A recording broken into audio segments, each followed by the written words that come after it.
Good day, class. Today, we're going to explore something fascinating, the special imaginary lines that wrap around our planet. These lines may not be visible, but they help us understand how the Earth is divided and how we locate places. Let's take a closer look. Look at this globe. Do you see the lines running across it? Some go from east to west, and others from north to south.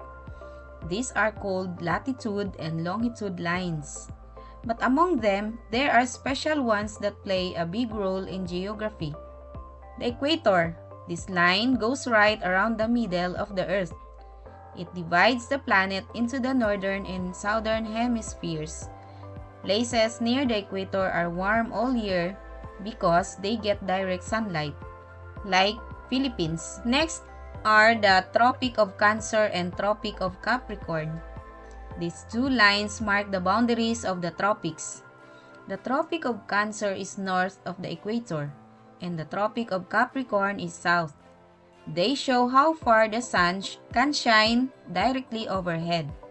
Regions between these lines have tropical climates, hot and humid.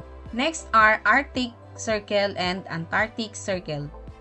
Near the top and bottom of the globe, we have the Arctic Circle and Antarctic Circle. These areas experience extreme conditions, sometimes 24 hours of daylight or darkness. Imagine living where the sun doesn't set for months. Next are Prime Meridian and International Date Line. The Prime Meridian runs through Greenwich, England. It divides the Earth into the eastern and western hemispheres and helps us measure time zones. On the opposite side is the International Date Line. Crossing it means you move forward or backward by 1 day.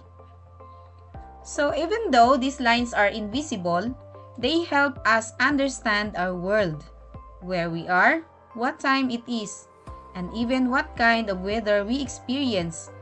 The Earth may look simple, but these special lines make it wonderfully organized.